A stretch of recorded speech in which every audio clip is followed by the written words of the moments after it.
So good morning, everyone, and thank you for being here, the few staff that we have here today. And Council, if we can just get a motion to, I guess, start the continuation of this Town Council regular meeting. So moved.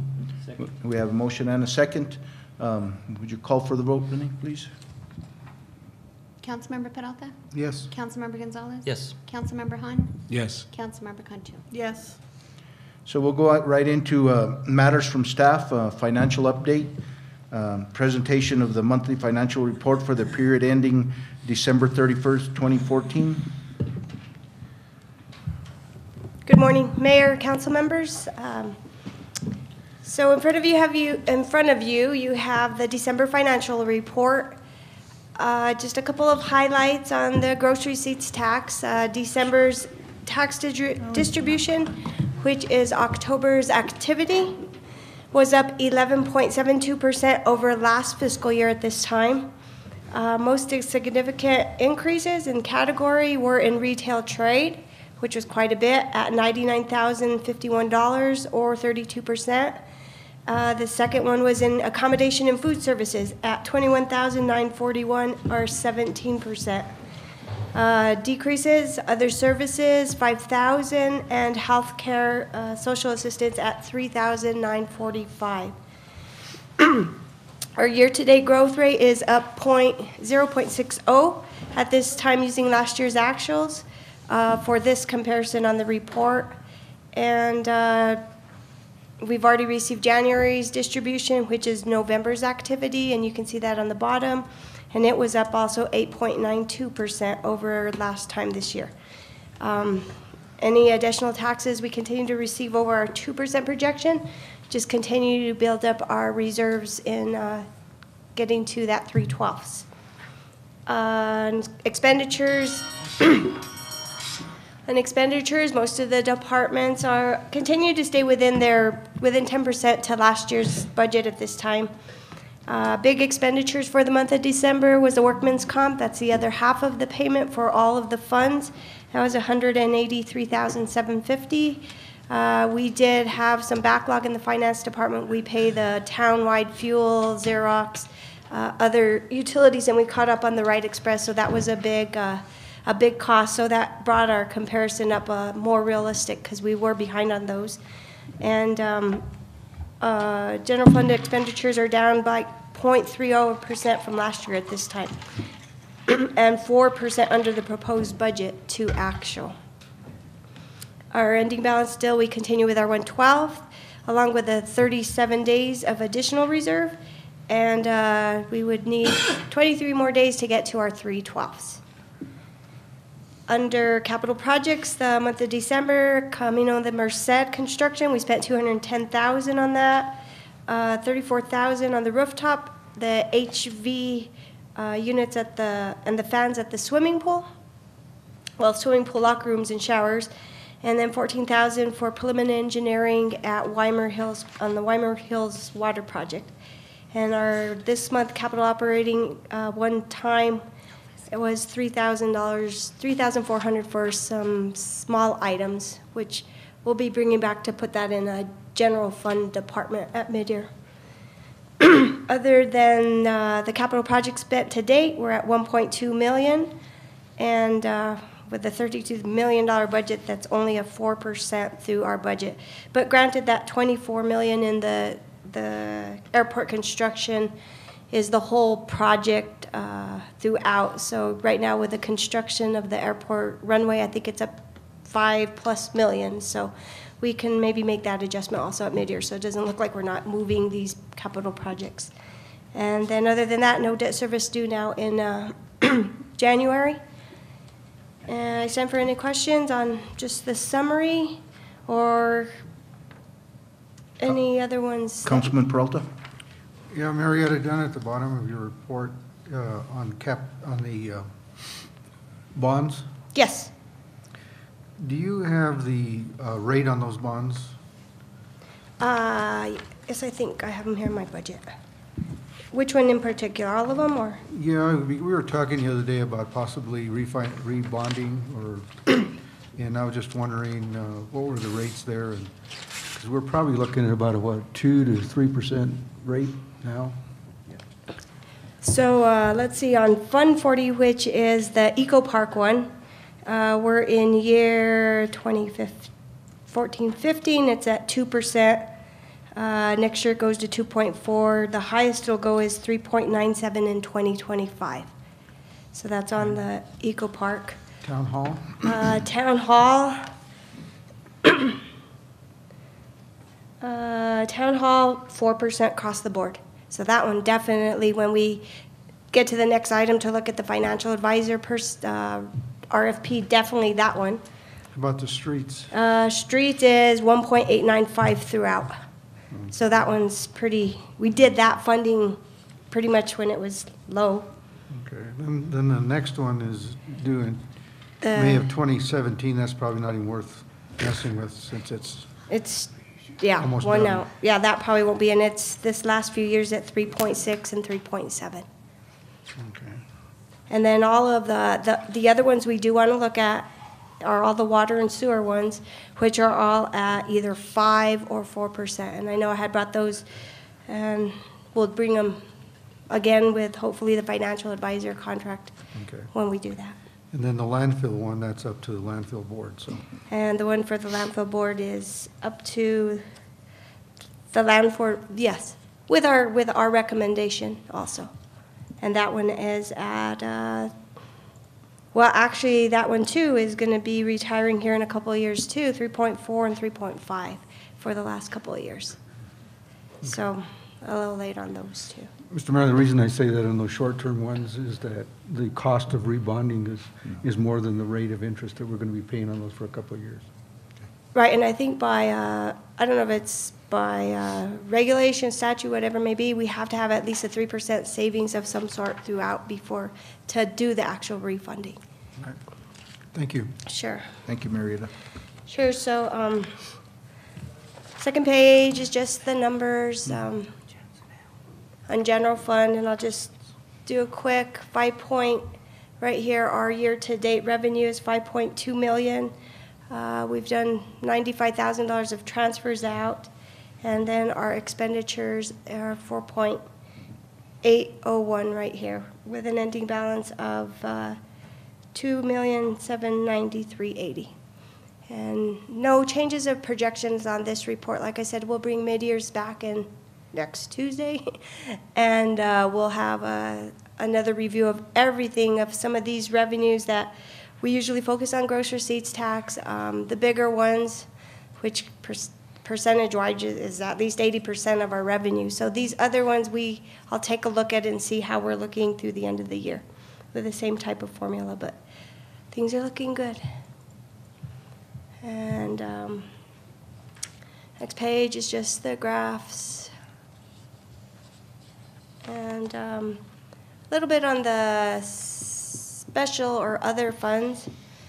The Historic District parking meter saw a decrease in December. I think we had the free parking for so many days, and that cost us about a $1,100 decrease in our revenues for parking meters.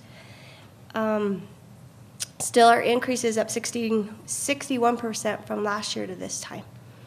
And visitor center sales, they continue to hold steady, 10% from last year. 20% increase is due to the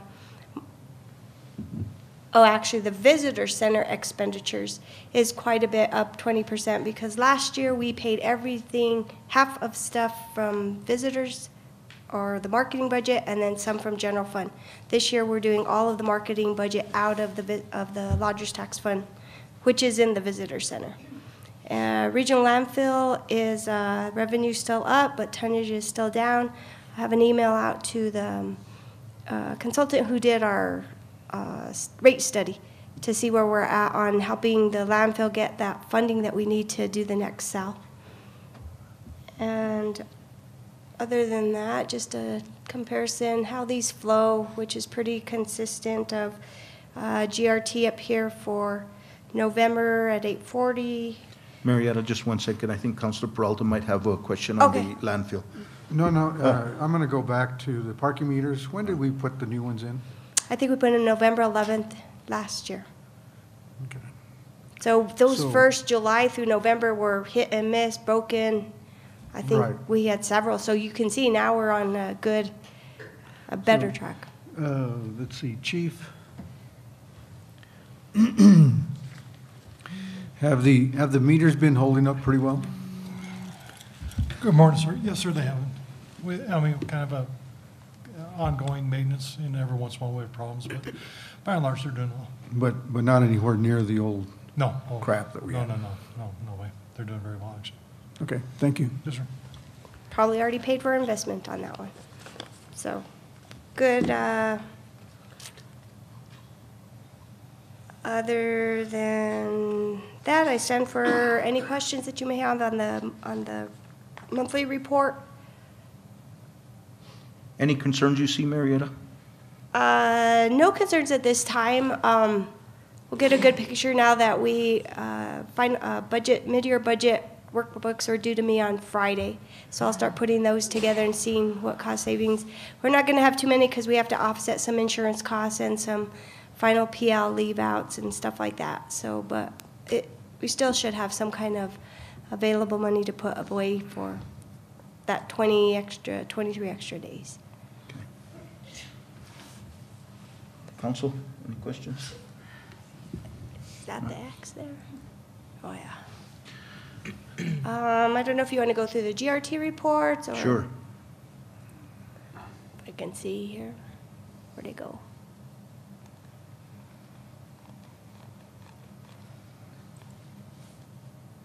Could you help me out? I can't see. Oh, there we go. Well, if you have it, you'll just see the December report. I'm gonna try it.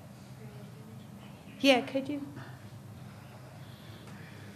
Oh, just because I can't see that little.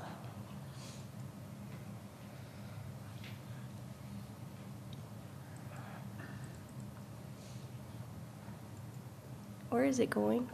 Is it? Okay, well, I can't see. I can't get it. I'm sorry, but I hope. Do you have it in front of you, I hope? Mm-hmm. Okay.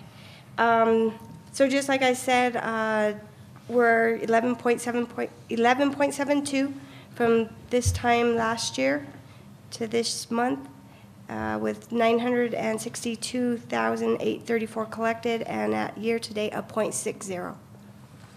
If you look at just the classifications throughout, let me try again.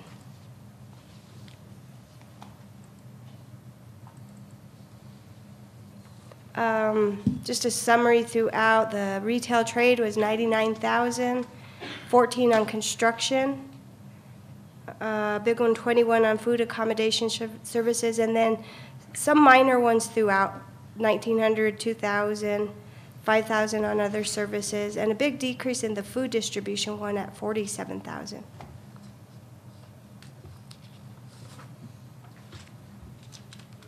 And then the next one is just the January one already with a 8.92%, 840,346, and year to date at 1.63.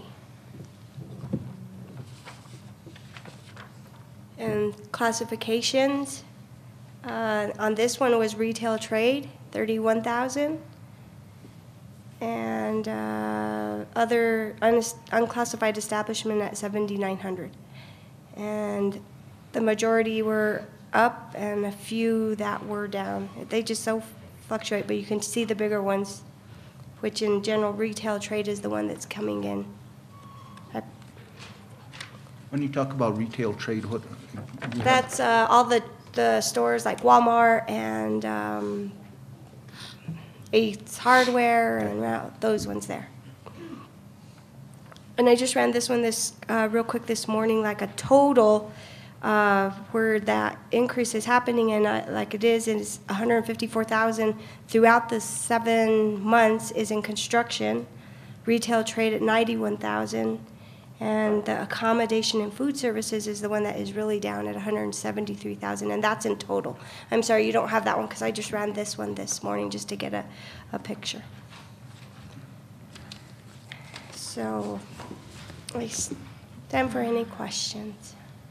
Any questions from council? Thank you, Marietta. You're welcome. Thank you, Mayor.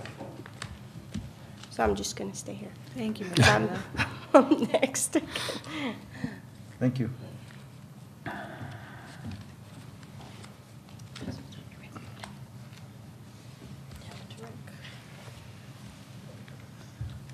So, anything else, Marietta? No. No? Okay.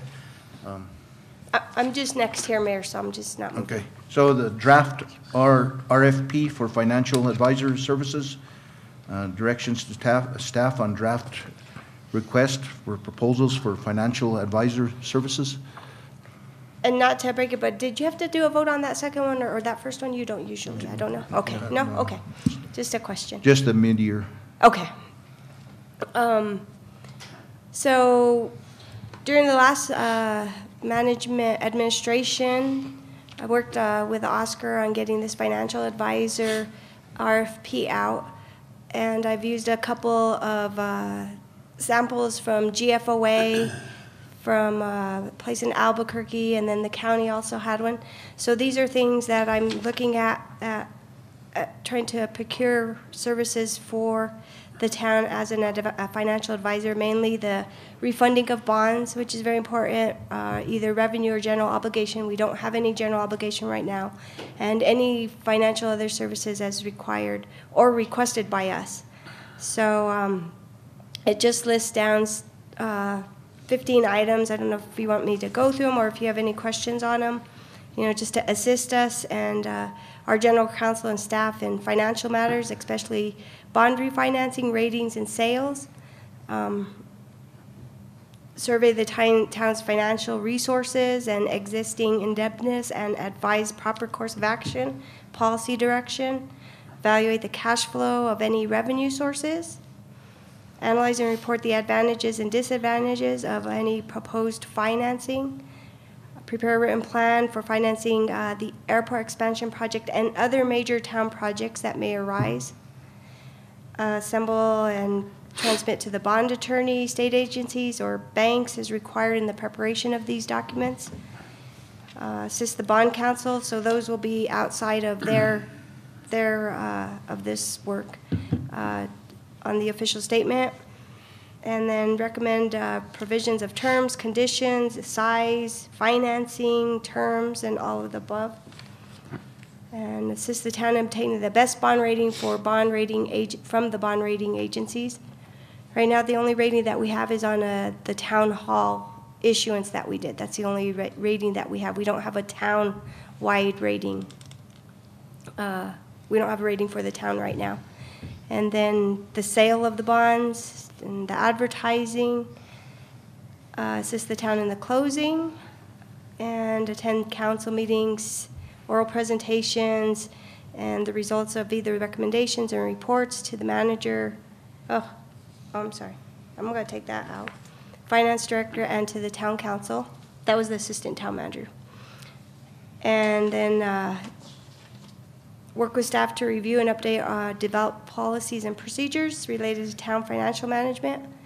And then other services as reasonably requested by the town. And so I'm just looking for some input if you think that covers it.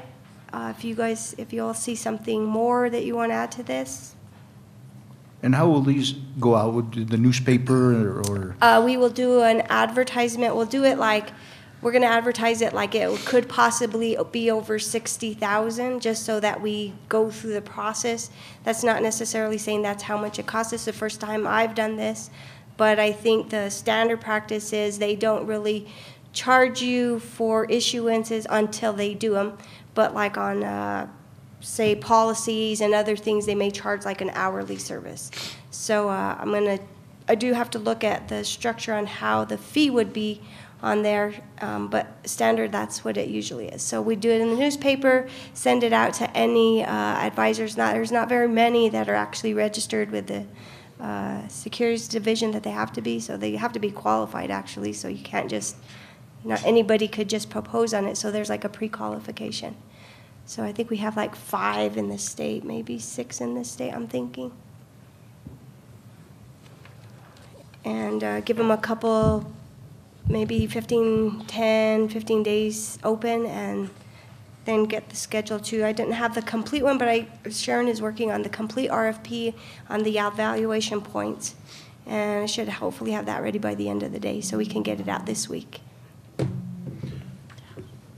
So council, is this something that we want to do? I just want to make sure. I think it's, at this point, I think it's something we should do. Yeah, this is aside from having listed it on our website and trying to find it ourselves. Yes. Yes. For the people to send it out to? Mhm. Yes. We'll get a list of names. I think I can get with Leandro and see who he sent his out from the county. And I know of them. I know which ones they are, so we'll actually send it to them via email. This is a good possibility, maybe for us to see some savings, maybe, hopefully. Yes. And we can then have some allocations to different other entities.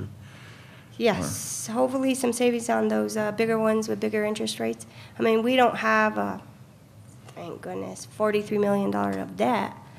Like, the county has a big chunk of debt, and, ours is pretty reasonable, I think. But we still could look at doing some cost savings. And better management control, like, whatever they can see that we may be coming up, or, improvement districts, if we do something like that, those kind of things they would help us out with. Thank you. Mm-hmm. Council? Mr. Bellis? Yeah. Mr. Mayor, just 2 things. One is that we've already been contacted by 2 firms that had RFP'd with the county, both of which had indicated that they do not actually charge for these services and advice unless there is a rebonding or refinancing, and they wrap it into that. That seems to have worked for the county. The second one is, Marietta, on number 4, analyze and report on the advantages and disadvantages of each proposed financing.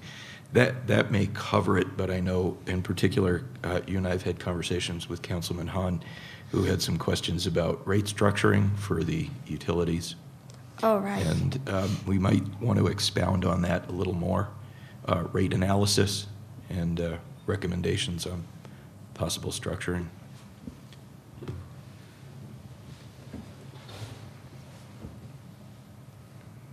Okay.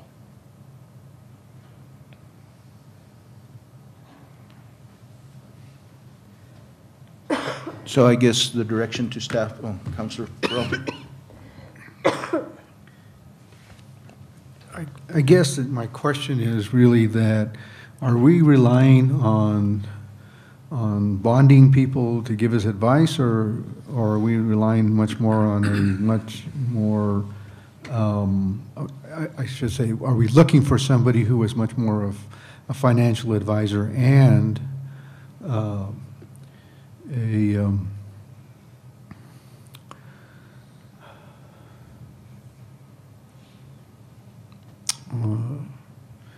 person who can analyze and structure revenue streams, which is totally different from a bond counsel or a bonding firm which does just analyze your bonds, your revenues in order to repay bonds, and looking at how you can save money that way, because there are two different animals.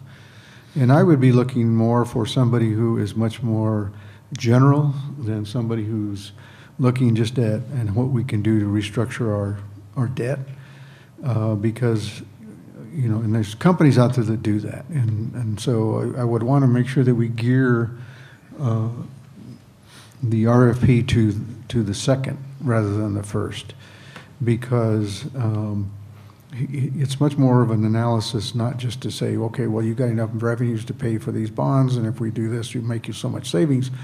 But what you're looking for is a lot more analysis of how we operate our business in different forms of revenue generation. And so that's where I would like to be looking at, rather than just a company who goes out and says, well, if you restructure this way, you can save money by going to this market or that market. That's too narrow. And And so this is, you know, if there's a lot of things, for example, what Councilmember Hans wants to do with restructuring possibility of our revenue streams coming from our utility, then the bonding people wouldn't know how to do that. So this is where I'm saying that we need to make sure that it's going after somebody who really looks at analysis and operational, total operations. Thank you. Thank you, Councilor. I concur. Mr. Mayor, I certainly agree with the council on that. This is meant to be a substitute for our not being able to obtain a business manager to satisfy our needs, and that's the way we presented it in the original budget, as one or the other, or maybe combination. We brought this forward today asking for input from the council, and we were certainly open to borrowing some language from other entities that looks more toward a financial advisor. And I agree with Councilman Peralta that bonding may be phase 2, but the initial work we're asking for is financial analysis. Okay. And if council could give us the go-ahead to develop that language and to email it to everybody and gather input prior to our issuing any RFP, I think that might be a good solution today. Yes. And I just remembered something. I know that Doug Swinehart knows some financial advisor people that, and I'm not saying he's just to notify them of the RFP, and maybe we can find somebody there. Okay. Because I know from his recommendation to somebody else, he got them in contact with some financial people out of Santa Fe. So, Okay. and they may not be what we're looking for, but he does know some of those, so he can help with getting the word out. Okay. I will contact him once we have it all ready. So then if we can move forward on that, council, and then they'd bring the RFP back to us for final approval? Just email. We'll just email that to you once we have the changes that are requested and finalized. We'll just email it to you. Okay. Make a motion that staff move forward on this issue. Second. We have a motion and a second. Any further discussion? Hearing none, call for the vote. Councilmember Peralta? Yes. Councilmember Han? Yes. Councilmember Gonzalez? Yes. Councilmember Cantu? Yes. Thank you. Thank you, Thanks, Marietta. And thank you, Mr. Bellis. So amendment number 1 to contract TT 1501 with Griffin and Associates. Consideration and possible approval. Amendment number 1 to contract TT 1501 with Griffin and Associates for the marketing and advertising of the Town of Taos as a tourist destination. Mr. Bellis? Thank you, Mr. Mayor. This is an amendment to, which we had before us before to amend the existing contract with Griffin and Associates for 2 things. One, to include a $40,000 New Mexico Tourism Department grant, and the second one is to adjust the ceiling of the contract to reflect that we have had lower than expected revenues in the lodger's tax. However, as council is also aware, there were some conflicting statements in the contract with the state itself. And because of that, on 1D, right after, on the second line, right after gross receipts tax, I would like to strike the language which cannot precede the effective date of the grant. And then the next sentence, the work cannot be duplicative of any work already submitted and reimbursed by the Town of Taos to the vendor, and instead substitute the line, all reimbursements from the grant shall be paid directly to the town. And I think that would give the vendor what they're trying to do, and also assure that the vendor would not be double paid. Additionally, as you're aware, a group representing the milestones that we are celebrating this year came before and made a short presentation to the council. I had a meeting with them last week. What they asked us to do was to put $10,000 in our marketing budget specifically dedicated toward those advertising those milestones. and that they felt that it couldn't wait till next year. They wanted to start on that campaign right now, since some of those events, some of those dates start in the late spring, early summer. So they were asking $10,000 for that. They also asked $3,000 for replacing the banners that are on Paseo with updated banners that would reflect each of those milestones. However, that covered 14 banner posts, and there are actually additional banner locations on the plaza and on Kit Carson. And in speaking with Griffin and Associates over the weekend, that cost for the banners would be closer to $5,000. So I would also ask that what is currently 3 become 4, and we insert as 3, the contract shall be increased by $10,000 for advertising and marketing for calendar year 2015 milestones, and $5,000 for banners related to the 2015 milestones, the design of which shall be approved in advance by the Town of Taos or its designee. And that would allow this committee that they've discussed developing, or the LTAB, to approve those designs and make sure that money is specifically targeted towards that cause. Also, in the 2 days after I met with them, it appears there are a lot of other groups out there that are already planning activities around these milestones, and it might be in the interest of the town to form a committee of all of these groups to help coordinate those activities.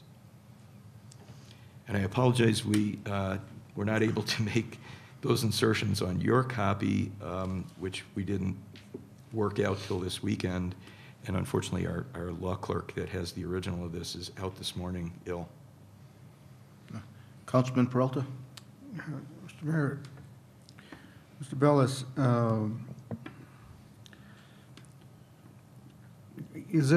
are you adding this to the budget for the $10,000 to the budget for Griffin and Associates, or are you going to use existing funds? Mr. Mayor, Council, we're going to use existing funds. Actually, what happened is there were monies that came in from last year that carried over that were not included in that budget. We anticipated holding on to those in case something unforeseen came up, or we had also looked at the idea of using the marketing dollars to cover overtime for events. We're going to be underspent in our personnel categories in several departments, so we don't need to hold it for that purpose. And these funds that we've held in reserve that are already in the budget for marketing and tourism would be available. This is not new money. Well, I'm just saying, is it, in other words, the contract with Griffin and Associates is, and I'm going to just throw out a figure, okay, $385,000. Are you going to add to that $385,000 this $10,000, or are you going to use within the $385,000? That's my question, to be a little more clear. I know it is a little confusing. No, and I'm not trying to, I'm just trying to understand what you had said earlier. I'm sorry. We're going to add the $40,000 with a bar for the new grant coming in. Right. We're going to reduce it by the shortfall in revenue on the LTAB funds, and then we're going to increase it by the $10,000 and the $5,000 from the funds we already are holding. Mr. Mayor, I'm looking at this multiple anniversary year, and if you put this committee together with all the different organizations that are trying to create a real celebration, I'm just wondering if the $15,000 you're looking at is adequate, and I'm just wondering if we shouldn't put more in there to have some additional advertising dollars, not necessarily for banners and that sort of thing, but to get the word out into the world that Taos is a place to be during the celebration. And so this is where I'm saying is that if we have some reserve funds that you're talking about, that we could put some additional money in there to coordinate some real advertising for all of the 400th anniversary, the 100th anniversary, the 50 years, whatever it might be that we're celebrating this year, and all the events that may surround that. I'm just thinking that this is a time to use some of those dollars that I think that would be a real assistance to make this drive people to our community. Mr. Mayor, Councilman Peralta, I absolutely agree with you. And that was a discussion I had with Ms. Griffin. And what I had suggested to her was when we come to you on the 10th with the bar and our mid-years, that hopefully we could tell you how much money we do have available in other funds that we could transfer into this. But, you know, I'll rely on Marietta, but I think your projections on the LTAB, you're feeling we're pretty close to what we reflected in here.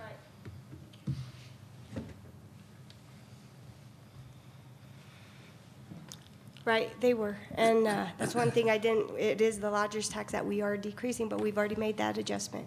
But like he said, we have a balance in there that we anticipated just leaving it there for one-time costs. So we'll have a better picture on the 10th on those costs that we may have more than the 15 or 15. Marietta, do you have any idea how much there might be in that reserve? I'm sorry. Well, she's looking for that. I know what it is. The reason I I'm just- saying that is that, you know, if we're going to get the word out, we need to do it quick, and we can't wait till next fiscal year. Yes. You know, and so this is what I'm trying to say is that, you know, in order for this to happen, we're already in the year. And so the quicker we can get these organizations together, this committee to start telling us how they plan to do this celebration, then we can get the word out quickly. And I'm just concerned that we're getting too far down the road and not get the word out quick enough and lose out on our possibilities for driving people to our community. So right now in the fund balance at the beginning that I didn't do anything with is 142 that needs to be distributed throughout the different funds.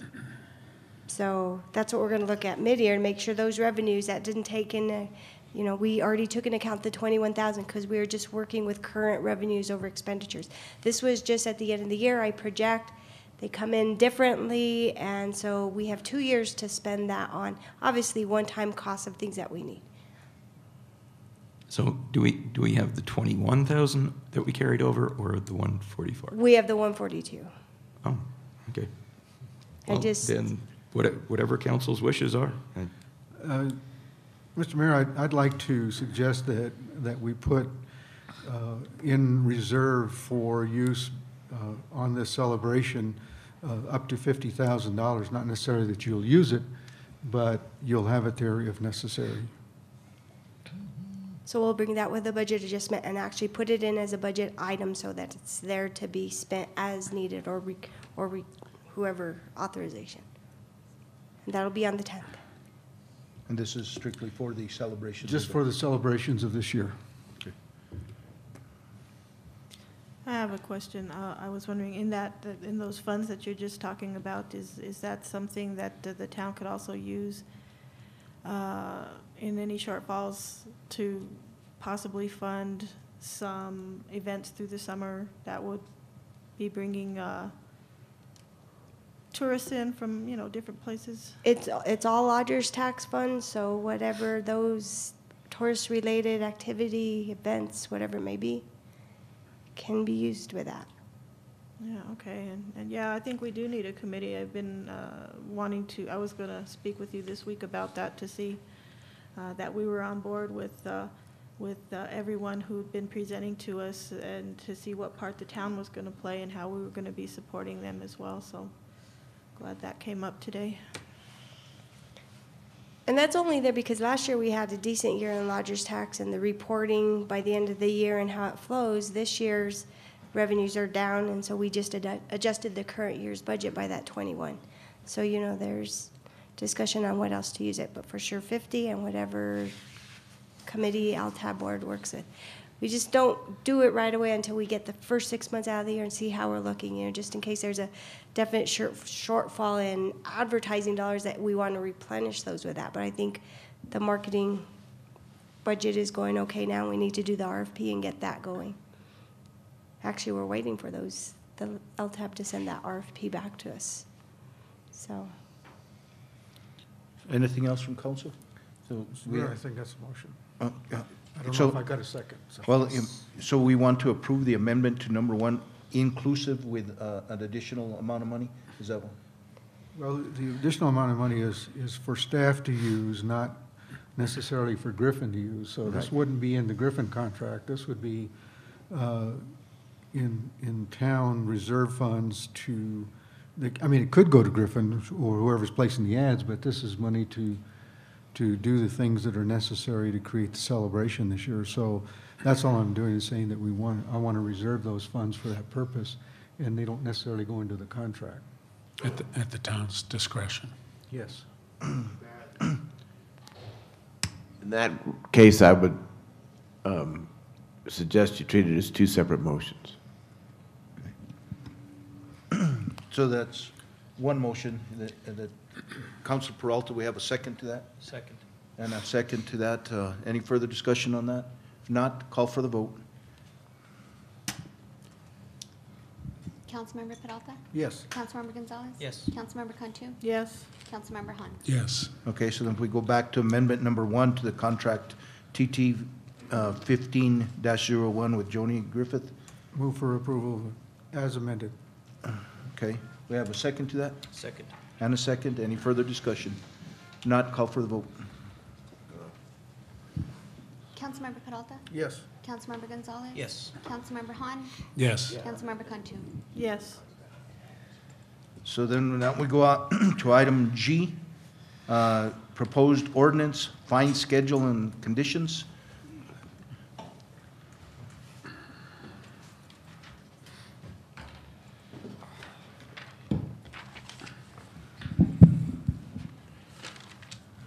Good morning, Mr. Mayor, members of the council, Mr. Manager. Before you is a proposed ordinance on a fine schedule and conditions that OV's been working on for quite some time now to get going, and we just wanted to bring it to the council for for discussion, and in case you have any additional information that you would like added to it at the time. And with that, I'll turn it over to Ovi. He's the one that's been putting this together. Mr. Mayor, council members, town manager, as Manager Bella stated last Tuesday, we're working to increase the total number of inspections conducted, as well as address all code enforcement matters that do arise. To aid us in this, we're working on an ordinance to adopt the latest release of fire codes, as well as a code enforcement program complete with an applicable fine schedule. The department's working diligently to stay ahead of the curve, and we're working to create a proactive fire prevention and code enforcement division. The adoption of the 2015 fire code will do several things for the department.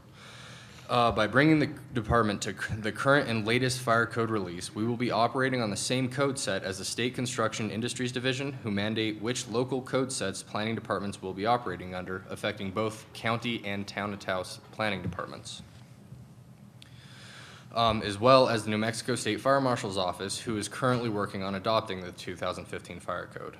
The fire code is produced by and published by the International Code Council. They reference NFPA, National Fire Protection Agency, the Underwriters Laboratory, as well as many other developmental entities concerning fire code, creating one workable code. There's multiple ICC codes that we will be utilizing. One is the 2015 IBC, or International Building Code, the IEBC, International Existing Building Codes, and the IMC, International Mechanical Code, as well as the International Wildland and Urban Interface Code, just to name a few. All of these are designed to work together by the International Code Council, bringing all these separate codes out in the construction, fire, multiple other areas into one workable area. The fire department has never charged fees for fire inspections or plan reviews. Also, we do not have the capability of code enforcement through a fine schedule adopted by the town.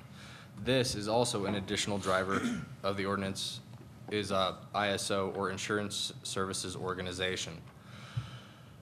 The Insurance Services Organization grades fire departments on their effectiveness to perform fire department functions and firefighting capabilities. Departments are graded on a wide array of areas. These grades are established by ISO, are then used by insurance company underwriters to create insurance policies for both businesses and residences within the fire department's response district. These grades are directly correlated to the premiums that both private citizens pay for their home insurance, as well as businesses pay for their insurance. The better the ISO rating, the less the insurance policies cost the people in the district. The latest release of the ISO Fire Service Rating Schedule introduced a new section covering fire code and enforcement practices for fire departments within its grading. This section mandates that fire departments should have the latest available code adopted for use and programs to ensure that that code is enforced. The department is working diligently to ensure that we are covering all sections of the fire service rating schedule to the best of our abilities. ISO generally inspects fire departments every 10 to 15 years. Our last inspection was in 2006. As ISO is currently working to re-inspect all of the departments in the state under its new guidelines, we're expecting an inspection within the next several years. This ordinance adoption is the next step for the department to address the new fire prevention section of the rating schedule. I stand for any questions. Councilor Peralta? The appeal, who is the appeals board? Okay. I don't see The that. appeals board in- is not currently established. If you look at how it is labeled within the proposed ordinance, instead of adopting Appendix A for the appeals board, we chose instead to adopt Section 108.1 within the administrative chapter. The reason for that is under Appendix A, it's titling, or not titling, but it's requiring persons that we just don't have in Taos to sit on the board. One of the first, it's stated within Appendix A, is a practicing and registered fire protection engineer, which the nearest one I believe is in Santa Fe. So Okay. under Section 108, it allows us to have other professionals with experience in these areas from within the town to sit on the board. Like, Architects, engineers, mechanical engineers, plumbing, or plumbers that how do many have members of the experience. appeal board? 5. Okay. So if you cite somebody and you fine them or cite them for $50 a day for a violation, Mhm. Does that go to the appeals board or does that go to the municipal court? If they choose not to appeal it, it would go to municipal court. If they do choose to appeal it, it would be to the appeals board to And see then- whether or not they are currently outside of code, if that's the route they choose to take. And then if they want to appeal the appeals board, where does that go? That, I don't know, sir. We can look into that. Go to district court. There you go. Okay, so it bypasses the municipal court? Correct. The appeal from the appeals board would go to district court. Okay. Thank you. Councilor Gonzalez? Ovi, thank you. Just a real quick question. Does the change allow still for flexibility within the fire code? And I'll give you an example. If you had a structure that was surrounded 4 walls by cinder block, for example, in cases in the past, we've had issues where fire suppression, where you're calling for sprinklers, is going to make the project cost prohibitive. And we're already getting dubbed as one of the most unfriendly business environments that we have. That's my concern. So does it allow for flexibility in there on a case-by-case basis rather than just have to cite the code based on what's there? And I'm kind of leaning towards what we experienced with Randall Lumber. Local business that was, obviously trying to get some things done. It was a conflict between what the fire department said and what our code enforcement official said that allowed for flexibility within the UBC, but fire code was completely off. What they were trying to do would have made the project so cost prohibitive because the fire suppression would have cost more than the entire project itself. Just some Mr. Mayor, council members. On a case-by-case basis, yes. The issue with Randall Lumber is it was not presented as it was finished. If it had been presented differently and exactly what the proposal was stated in the beginning, it would have been a different outcome from the beginning, as it actually would have been the exact outcome it is now. To kind of get into your question a little more in depth, this code is the only section that is more prohibited is under elementary education facilities. It reduced the overall square footage requirement for sprinkler systems from 20,000 square feet to 12,000 square feet. Otherwise, it follows the same guidelines as the code that we are currently using. But everything else is, I guess, capable for review. Yes. Okay. Councilmember Peralta?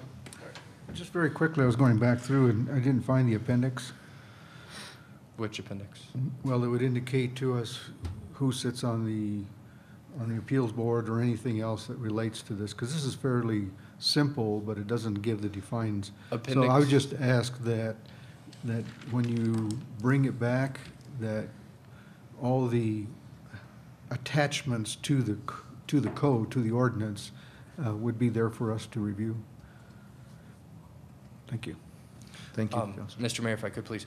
Appendix A was not included in the packet you were given because it is not up for approval. Since it was not up for approval, we didn't include it in the packet. What we want to do is Any adopt 108. attachments to an ordinance have to be presented with the ordinance. Okay, if It's you all- want. It's all part. Thank you.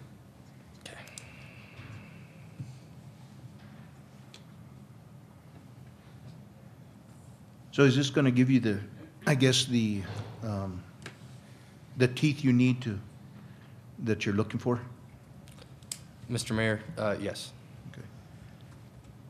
I know that I hear a number of calls where you guys are going out on faulty alarms.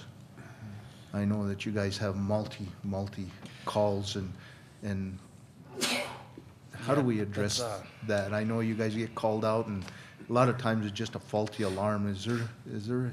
There is, Mr. Mayor, council members, yes, false alarms are one of our biggest issues. And if you look at the back of attachment regarding the code enforcement plan, there is a schedule lined out, including a false alarm ordinance that goes through the first through eighth false alarm within a 12-month period, the first two being free, and from that point on being charged a fine. It's a big issue for us. Every false alarm is a truck or several trucks responding code through town to an occupancy. It's dangerous all the way around. It's costful, truck-wise, man-hour-wise, and it really is dangerous driving code through town in large apparatus like that. So if we can work to discourage that, make sure that systems are maintained as they're supposed to be and tested as they're supposed to be, it really should cut down on overall false alarm responses. Mr. Mayor, members of the council, the other thing that we're trying to address on top of the false alarms is the key holder status, because a lot of times that puts our units out there and our manpower for, half hour, 45 minutes, even up to an hour, waiting for somebody to respond for us to thoroughly go through the structure. We do walk-arounds, looking in windows and stuff, but there are points and times that we have to actually get into the structure, and that's one of the deals that we're trying to accomplish with this fee schedule as well. Mr. Mayor, real quick. Chief, I just want to say thank you, Ovi, to both of you, because I've had some really good comments from the business public as far as fire inspections, how timely and responsive you guys are on getting out there. I wish our planning department was as on top of it as you guys, so thank you, Chief. It does keep him pretty busy all day long on a real tight schedule. He schedules some, 15, 20 minutes, and we got people on the phone. Where is he supposed to be here 5 minutes? Give him 5 minutes to get there, But yeah, he keeps pretty busy doing that. It's much appreciated. And we try and utilize other staff to go with him and help them out so they can start learning all the different codes that are involved and stuff as well. Awesome. Well, much appreciated. Thanks, Eric. Thank you. Councilor Peralta? No, I think this is long overdue. Yes. I appreciate what you've done with this, but I'm just saying, that's why I was just making a comment, is that when you create an ordinance, everything that pertains to the ordinance has to be in there and published, okay, for everyone to see, including these fee schedules. So I appreciate the schedules. The only question I have is, were these schedules from somebody else, or did you develop them yourselves, or is this kind of not having to reinvent the wheel? Mr. Mayor, council, I am completely inventing the wheel for New Mexico. I spoke with several departments in the state. I spoke with City of Santa Fe, Los Alamos, Silver City, and several other departments, none of which have a fine schedule established. I also spoke with the New Mexico State Fire Marshal's office, who also did not have a fine schedule established.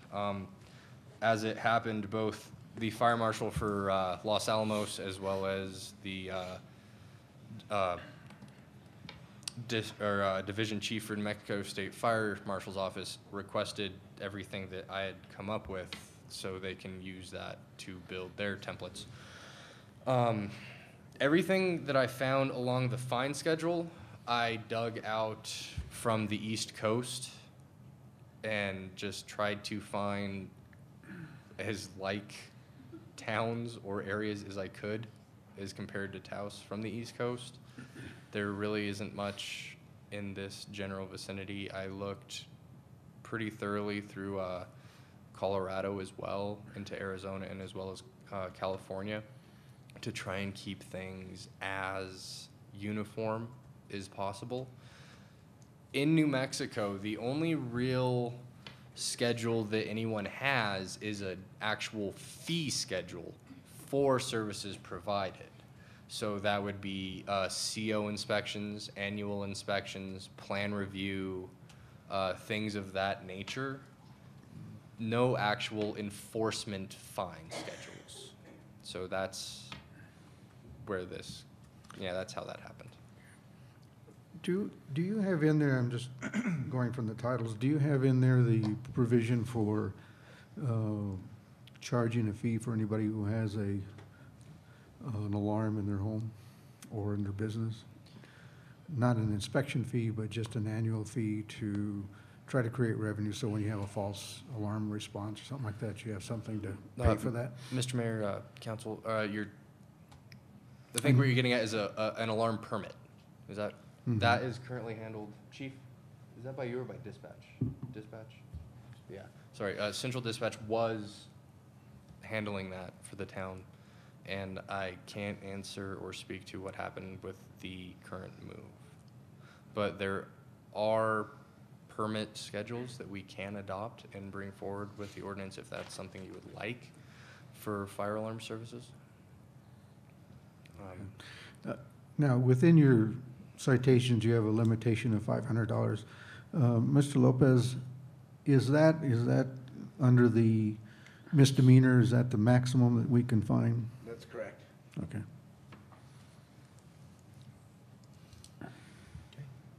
So I guess what they're looking for is to schedule a public hearing so that this can be looked at, and then we can then adopt it if that's the wishes. So I guess the public hearing would be the next, so I guess we need to want to give direction. How long before, does this have to be published for a certain amount of time, Mr. Bellis? Mr. Mayor, what we're asking for is permission to go ahead and publish and receive comment at this point, and the actual date to be heard will be set by the publication and notification requirements. Mr. Mayor, it's 15 days prior to the meeting at which the ordinance is considered. Okay. So I guess we're just wanting to give direction to staff to move forward on setting up and publication. So what's the wishes of the council? Let's move forward. Okay. In a motion? Yes. And a second. Any further discussion? Not, call for the vote. Councilmember Han? Yes. Councilmember Peralta? Yes. Councilmember Gonzalez? Yes. Councilmember Cantu? Yes. All Eric, right. thank you. Thank you, guys. Thank you. Appreciate it. So Thank there you will very be much. no more burning of tortillas at our house. No, not so much. Thank you, Chief. Thank you, Eric. Move your smoke over. Yeah. I know my wife burned the tortillas and go off and going off and call, just burned a tortilla. So, Mr. Mayor, under other, could I ask Steve Cannabeck to come forward? There are two things that I just wanted council to be aware of. One is I emailed everyone in regards to weekend events we have here and the desire to terminate that because of the cost to us versus, well, quite honestly, runs a lot of overtime and doesn't cover our cost. And the other one is, Steve, if you could just give us a couple of minutes on the wall at the Youth and Family Center. Oh, okay. All right.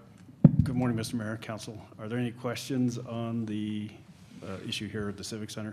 What we're trying to do is eliminate weekend and nighttime social events that take up our staff time, and we either pay overtime or we have the guys take off for 4 to 6 hours.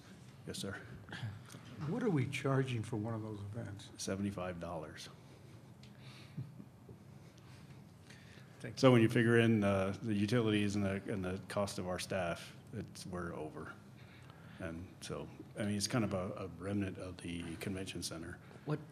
Steve, what events would those typically be? Give me an example. Baby showers, bridal showers, birthday parties. Mr. Mayor, Graduations. I would ask maybe Steve with enough notice, and really the reason being with the full understanding that it takes up staff time. But maybe we could, with notice, account for the staff we're gonna dedicate to it and charge accordingly, as opposed to not offering it at all, because it is public space. And that's the concern I have, was that when the convention center was built, it was built under the auspice of providing a facility. It was never meant to be really a moneymaker, but to provide a facility for the public to gather. So I do have issues with stopping it altogether. What our suggestion is to allow, well, not allow, but to hold meetings and events during the day, during the week. Another consideration is our staff and getting pulled in at night to work and on weekends. My department has a lot of people who work past the 8 to 5, Monday through Friday.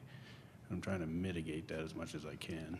I think if it's meetings / that type of stuff, and I think if we're hovering around the area of a public gathering, like a baby shower or a graduation reception or something like that, I don't know. I just think we can schedule better for it. Maybe Well, give them off it's during not the really a week. matter of scheduling. People are pretty good at coming in ahead of time. It's just dedicating the staff and having the building open that I'd like to try to curtail. I mean, there are other venues, the Kachina Lodge, the Sagebrush. I mean, there's plenty of places in town for folks to do that besides here. I think it's more just it's the same group of people who kind of come and use it because it's just habit. So if they got used to going somewhere else, I think that would be good for the local businesses to have that revenue. Steve, could you create a schedule that would, accommodate your employees and accommodate a real schedule of a fee, so that if the council were wanting to look at it, what would it cost if you had to put 2 people there and for X amount of hours and Actually, cleaning I have a lot of that now. What we don't have is what the Kachina Lodge and Sagebrush charge as a comparison. But I do have like our utility costs and our staffing costs, how many events we had on weekends, how many at night, for all of last year. I can send that around to you. Councilor Peralta?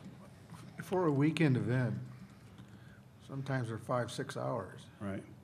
What do we charge for that now? It's $75. See, That's what it has been. It never changed. Well, and I think, I'm not opposed to charging to recoup your staff time. Right. What that might do, though, is put us out of business. That'll be what. Does it achieve both objectives? Well, I mean, I think that's why people come here to use it, is because it is so cheap. Right. But, there are other venues to go to. It's just, I think it's a matter of habit. The people have done it in the past, and they just keep coming back. No, it's because we're the cheapest game.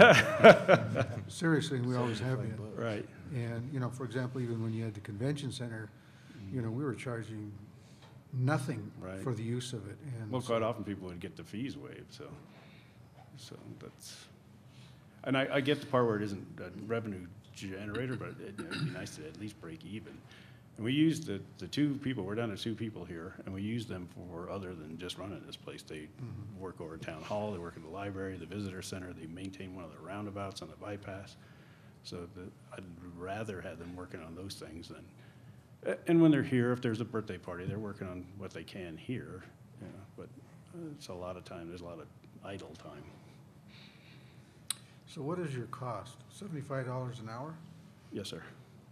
And there's a cleaning deposit of $100. I'm just saying the actual cost, though, for you would be at least $75 an hour? it's $75 to them for the room. For us, No, it's. I'm just saying, what would our cost be to, Proposed cost if. Yeah, I have it by the total of events we have. I don't have it per event, though.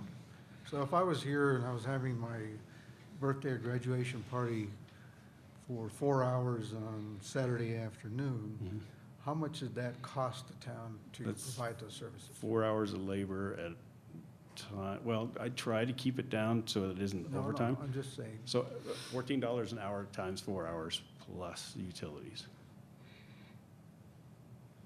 But you got to figure in maintenance, and you got to figure Right. in depreciation, overhead, all of that stuff, so It's more. is it $75 an hour? That's fair to say, yes, sir. Okay. So, I don't know if I do want to bring up the consideration, we're considering possibility of bringing the municipal court over here. And if we do, that'll take the Taoseno room, so then we're down to 2 small rooms anyway. So that's not a done deal by any stretch, but it's something we are considering. So we might just by that maneuver kind of end the practice of having nighttime and weekend, but these rooms are kind of small. But I'll do as you direct. Is that just at the Youth and Family Center that you're talking, or the, No, just here at the Civic Center.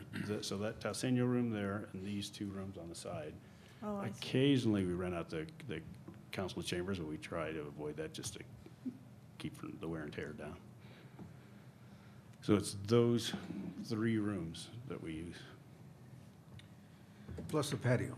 Yes, the patio is there, but it's not used very much. Weekend birthday parties during the Right. summertime and that sort of thing. Graduation parties is when it gets used a lot. There's a nice patio out back, a lot of people don't even know. Yeah. So, Councilor Hahn? Thank you, Mr. Mayor, fellow councilors. My thoughts are these. I thought we were getting out of the convention business. I'm very much concerned about the overtime. There are other venues, and the Youth and Family Center, which is already open 7 days a week, has a nice large room or 2 over there. So I think that after-hours gatherings should be discontinued, unless it's an officially sponsored town or county or other Right, I'm governmental talking strictly agency. social events. Yeah, strictly So if social. there are council meetings or whatever else, we'd certainly Right. be here for that. I personally like to see us get out of the convention business. Thank you, Steve. And I might mention, it's a good point, the Youth and Family Center is already open on a weekend, so they're not paying extra for staff to be there. So I guess this would probably be something we'd have to take up and make a decision on. So I would make the recommendation, Steve, that you bring something back to us where, you know, and you might consider or look at if there was an hourly fee and give us that hourly fee so that everybody can make a decision. I know your proposal is just after hours. Right. So, you know, that's fine because during the time that we're open, so. Mr. Mayor, $14 an hour, that include hourly wage plus overtime? That seems awful low. That's time and a half.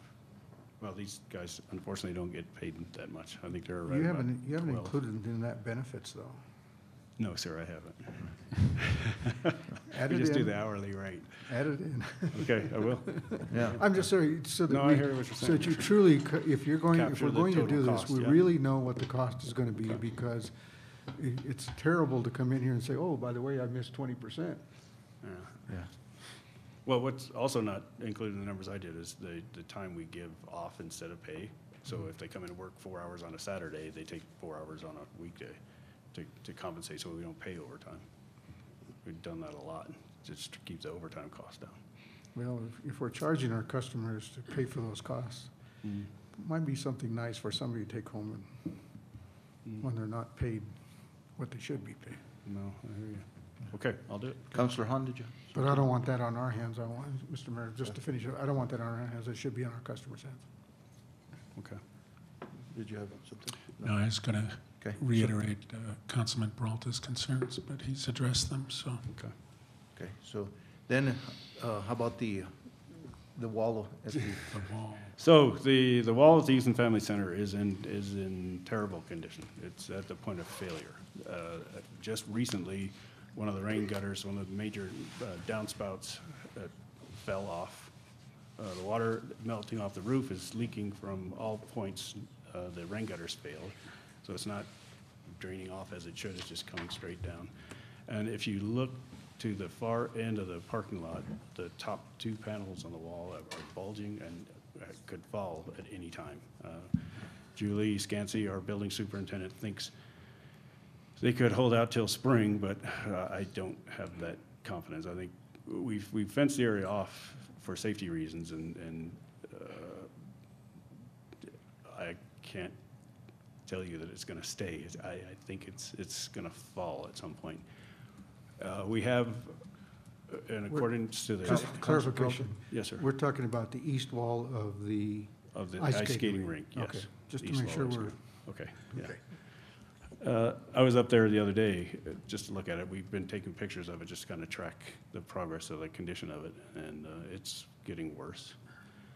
So what we've done, in accordance with the engineer study we've had done, is set up mold testing for the swimming pool area, but for the wall, we've got a contract out for an architect to do a stamp set of plans to reconstruct the wall.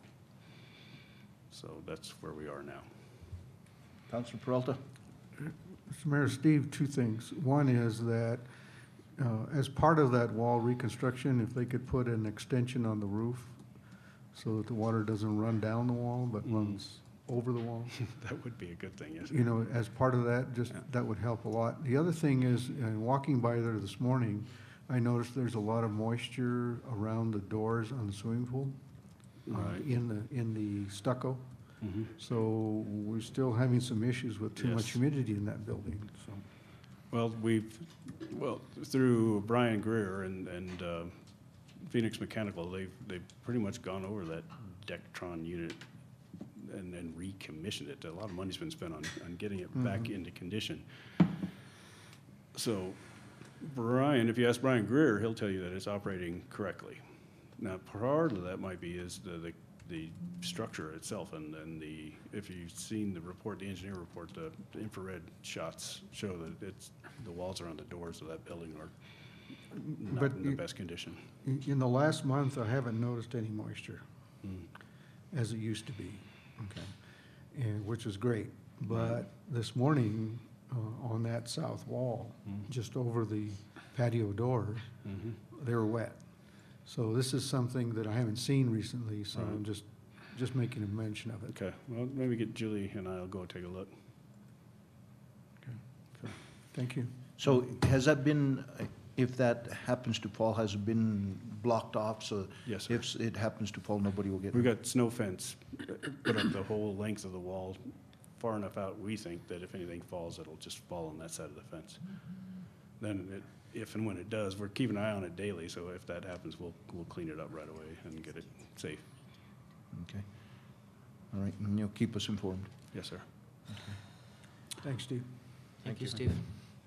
Councilman Hahn. Thanks for the compliment. Mr. Mayor, Steve, Linda, and Rick, what is our funding timeline to get started on the very first part of the engineer's recommendation? So we've already done that. The first consideration was to test for mold in the swimming pool building, and we've got a contract in place for that. The company is doing a job in Santa Fe right now, and I expect we'll have them up maybe next week. The second part is to get a engineered stamp set of plans from an architect for the skating rink wall, and we have a contract bid out for that. Horizons of New Mexico, which is the disabled group for disabled folks in the state, has accepted the work. Julie's met with the architect already. He's the same architect we used for the airport terminal roof. Did a good job, so I have confidence that he'll do the right thing. And so we are waiting now to hear back. We contracted with Horizons New Mexico, not directly with the architect himself, so we're waiting to hear back to get that contract going. So the reconstruction of the wall could take place conceivably by I'd like to say spring. What we need to do once we get that stamped set of plans, which will also give us the scope of work for a contract, is then put it out to bid. We have an estimate from the company that did the visitor center and TCA roofs, but it's very high. So I would like to put it out to bid so that we get a good price. And Linda and Rick, financially, will we be getting funding in to pay for that by the spring?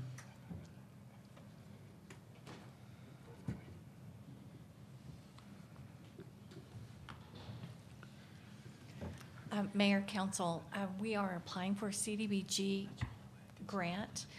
The grant is not due until the middle of March, and the funding, if we get the funding, would be as of July 1st.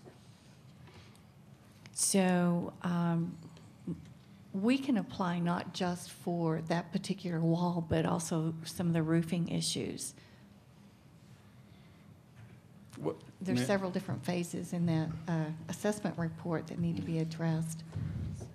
If I may, what Rick and I have talked about is maybe shifting some of our capital money from this current year budget to address the wall first, and then maybe applying, if we get the CDBG grant, applying that money for some of the other parts of the center that need work. So what we have, we'd have to shift around and maybe not do something we already have the capital money set aside for, but maybe let Rick speak to that. Or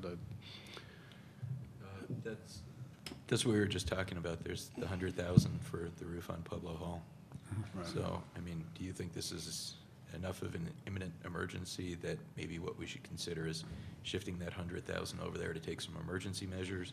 We can put additional things on our CDBG request involving the building, and then we can reappropriate the 100 on July 1st for Pueblo Hall. Yes, sir. I think while the roof at El Pueblo Hall is in really bad condition, it's also at the point of failure. I think that for the safety of the public, that wall at the Youth and Family Center is probably a higher priority. It would be, in my consideration, the highest priority. Marietta, you also had a suggestion in regards to another source of funding on our match for the airport. Right, just since we budgeted for the airport, we put a lot of our match in here, and the project came down lower. Plus, we have for future project there, going into the next phase. So maybe that's another one that we can we're not going to need that one. We have enough that we need to award the contract that's going forward, and then we can rebudget that one into the next year. That's another thought that we can maybe do for the Youth and Family Center. There's also some money left from the visitor center roof. We budgeted 200, and it was 170 plus some of that came out of the. Oh, that's right. I don't know if we can use that. No, I don't think so. You can only use it on facilities of directly related. I know we'd have to check that on the law because that's lodger's tax money. So stop trying to take all my money. No. There was 200 in the capital budget. Oh. I'm looking under the sofa cushions here. There was some from the lodger's tax budget for that roof, but right. That then offset the amount we had in the capital budget for it. Yeah, I don't think we have any more than that. What you have? Well, we'll look. We'll look, but those are ideas. Of course, we'll, once our architect looks at the wall and we have a little better idea, we'll the cost. see what the insurance That's another option consideration is as well. Yeah, Scancy had the idea of maybe checking to see if we can make an insurance claim. Great, thank you, Steve. Linda, Marietta, Rick, thank you. And Councilor Gonzalez, I just want to thank Linda. You know, we were looking for, we thought there was some money that could be got through the emergency process through the CDBG, and they didn't fund that program this year. So it wouldn't have affected our regular CDBG. They actually have an emergency fund, but they didn't fund it this year. So we put in she asked the question. I was there with her, and basically that's what they told us. So maybe somehow they could get that funded, because that would really help us. But Councilor Gonzalez. Mr. Mayor, and that was part of my concern with this discussion today, was that with the budget shortfalls that the state's recognizing out of the loss in gasoline tax revenue, that I think it's a real long shot that we're going to get funding with regards to that aspect. Camino del Medio. I think that's a whole different animal, different story, more likelihood. But that's, if we can find it in capital, I just don't think we're gonna see anything come out of CDBG with that regard.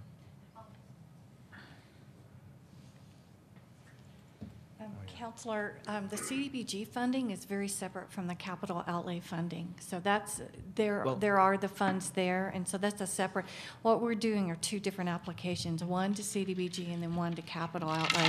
And you're correct, the capital outlay does look, it's going to be a much leaner year, but the CDBG funds are there. It's going to be much more competitive, so, you know, there's going to be more pressure to write a really concise, competitive grant. Do you know what kind of money is available out of CDBG? I believe it's 8.5 million.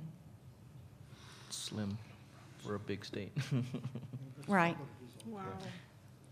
Thanks. Well, and capital, I was more looking at what Steve has, I guess, tucked under the mattress behind his office here. I said I was more talking about looking for funding if you had it tucked behind your mattress somewhere here. It's in the tree box out there. Thanks, Steve. So that, Steve, you know, I guess work with Marietta and work with Mr. Ballas and see if there's any money, along with Linda, that we can maybe move around now in the mid-year, so we can try to address that situation before too long. Thank you. Anything else under other matters? Rick, is there anything else that you needed? That's all we have, Mr. Mayor. Okay. Under town manager's report, did you? Unless council has questions about the report I submitted by email on Friday, I have no other matters to report at this time. Councilman Peralta? Yeah, Mr. Mayor, along with my other problems with the email, I didn't get your report. Oh, my gosh. Okay, thank you. I know if after this I meeting... got everybody else's response to your report, but... Okay. If after this meeting, if you could give Conrad a couple of seconds to check out your account on your... We've already had that discussion, thank you. Okay, thank you. Okay. Matters and reports from the mayor, potential meeting with the Taos Pueblo tribal government officials. We have been trying to contact them. They've been in Washington, D.C. We have a letter, I think, that will be going out. We did try to make contact, and again, we couldn't get a date because they were out of town. So we're continuing to work forward on that, and we should have a proposed date here, hopefully by our next meeting. Okay. Anything to add to that, Rick? No, Mr. Mayor, the same would be true for B, in that the county had asked to participate in that meeting, so we'll set our meeting with them probably for the afternoon of whenever we meet with the Pueblo. As on workshops, Councilman Gonzalez, as you're aware, had expressed an interest in making sure that we get that done. When we met last week with our lobbyists on the strategic planning, they indicated that we would meet again in 3 weeks, and obviously that would make it 2 weeks now. And I guess I would just ask that, since we're going to need some sort of a moderator, that we have at least 2 weeks, and if it's okay with council, then what I would do is find out from our lobbyists and kind of tie that together, that we could do our next session maybe for 2 or 3 hours in the morning on the strategic plan and wrap that up, and then go into a goal-setting session and workshop. 2 weeks, and I'll get a couple of dates, a Monday or a Tuesday, out to everyone. Okay. Councilman Peralta? Have we set a date, because I haven't seen anything yet, for the next public meeting on the downtown area? We had talked about 3 weeks from the last meeting. We have not, but I'll make it, unless there's an objection, 2 weeks from the last meeting. And we'll send out notice in this week's newspaper today. Okay, I just want to be truthful with what I said, that we would meet in 3 weeks. And I would look at, possibly, we might want to look at a schedule of maybe 2 or 3 more meetings so that we have an opportunity to discuss all of the issues that we outlined for the historic district and get some public input on all those ideas and come up with some resolutions to how to handle it. Solutions? Yeah. And Councilman Hahn, under item B, that joint meeting, I know you had something that you wanted to do joint with the other entities. Is that? Well, thank you, Mr. Mayor and fellow councilors. Let me just state what my concern is, and it may be too large or a concern to address completely at the joint meeting with the county. But given our town's needs and our wider community's needs, with examples like the Youth and Family Center, the fact that we really need to try and make the Echo Park work for us, our $85 million in road repairs and $100 million in sewer and water repairs. Also considering the probability that Holy Cross will be in deficit to the tune of $1 million a year, our animal and mental health concerns throughout our community. I'm wondering if it'd be prudent to request, I'm going to call it a revenue summit, where we, our manager and financial officer here at the town, maybe an elected official or two, meet with the same collaborative partners at the county and Taos Pueblo, perhaps include CFOs or officials from Holy Cross, animal and mental health concerns, to meet and begin to discuss our collective needs, prioritize them, and then establish mitigation acts. There is I think it's pretty likely that Holy Cross is, I can't state this, but pretty likely that Holy Cross is going to need some kind of tax initiative. I think it's pretty likely that concerns about the Echo Park are going to create the possibility of a tax initiative, and there may be others. And rather than have competing issues presented to the voters in the fall, I think it might behoove the town to ask for a type of summit to prioritize and develop one strategy to begin to address these issues, so that we can present to the voters a unified front, the potential for a unified solution and time plan. And if there are going to be tax initiatives, that we just present one as opposed to competing tax initiatives. So just thinking about this, wanting to put it out to the council for reflection, and to you, Mr. Mayor. I'm glad Marietta's still here. This is the first she's heard of this idea. I'm glad it's being televised. That way maybe it'll get over to the county.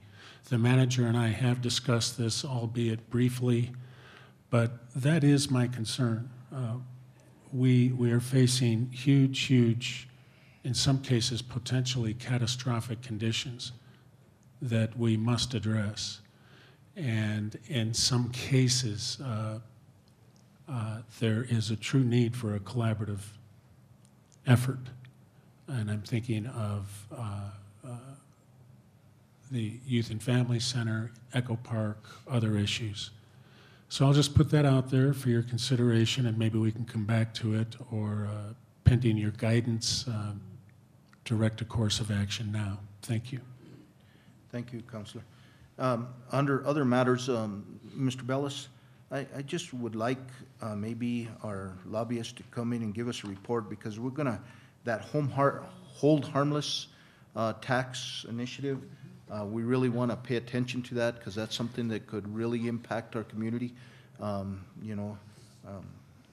It's a reality, and we want to really make sure that what's happening there. The other thing is, there is legislation that's being proposed on that 1/12.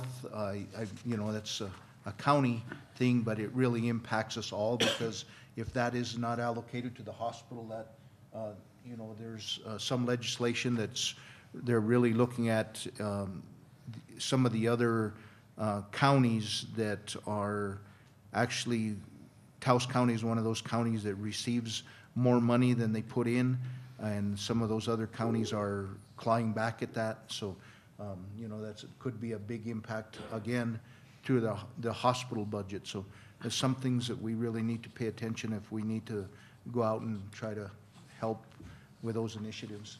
So if we can get a report back on that, maybe he can give some sort of analysis or how it will impact us. And then, Mr. Mayor, would it be acceptable to you and the council for our manager to maybe have an exploratory and get other councilors' feedback on this proposed idea of a summit? Yes. Does that work for you, Mr. B? Yes, sir. Thank you. So, anything else, other matters? Did you have something? Nothing? Okay. I had something under matters for mayor, well, matters from council. Is that coming up? Yes. Okay. Right now, Right now. we're at that. So during our last meeting, Councilor Cantu requested, under the auspice of safety, to take a look, and it was under our DOT meeting, to take a look at what it would take to get lights put up from Paseo de Cañon West to 518. And it was relayed to us by the representative from DOT that we would need to, I guess, get a study commissioned with regards to lighting, which I spoke with Luis at the co-op, and he stated that that study has already been done. It may need to be revamped, but he would need a letter of formal support from the city requesting that so that we could allocate some engineering efforts. But we need a formal letter sent out to the co-op so that they can begin the process of revamping, because it's been about 8 to 10 years since it was last evaluated and looked at. But being that would be one of our, I would assume, biggest hangups would be the actual planning and study itself, which at this point I would venture to say is probably about 90% complete, other than the revamp that's needed. We could probably get that into the state fairly quickly, and possibly under the auspice of public safety, because of the incidents we've had on that corridor, get some money funded so that we can get those lights put up expediently. So if I could request Mr. Ballas send a letter to Mr. Reyes at the co-op, initializing that process. Sir, I'll prepare that for the mayor's signature today. And then we Jen have to get it qualified under the safety aspect of it, because there's 3 projects I think that we asked about, and that was one of them. So hopefully we can get one of them qualified. It would be great. Yeah. That's wonderful news to hear. If they qualify. Anything else under the sun? If not, do we have a motion to go into executive session under personnel matters 10-15-1H2, and under, both of them are under that exclusion. So moved. We have a motion, we have a second. Second. Call for the vote. Councilmember Han? Yes. Councilmember Cantu? Yes. Councilmember Gonzalez? Yes. Councilmember Peralta? Yes.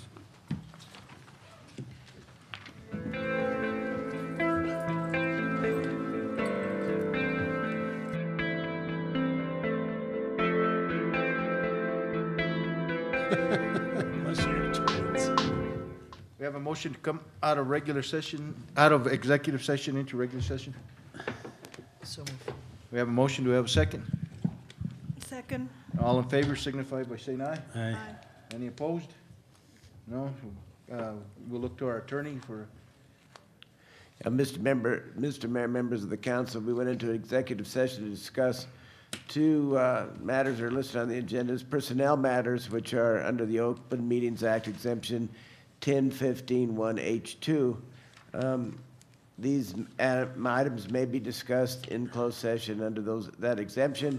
No other matters were discussed, and no action was taken on those matters. we have a motion to accept the town attorney's report. So move. We have a motion, do we have a second? Second. Call for the vote. Councilmember Cantu? Yes. Councilmember Gonzalez? Yes. Councilmember Peralta? Yes. Councilmember Han? Yes. Okay, councilors, what is motion coming forward? Mr. Mayor, under item number 1, I would propose that we accept the staff's recommendation for salary adjustments effective immediately. Second. We have a motion and a second.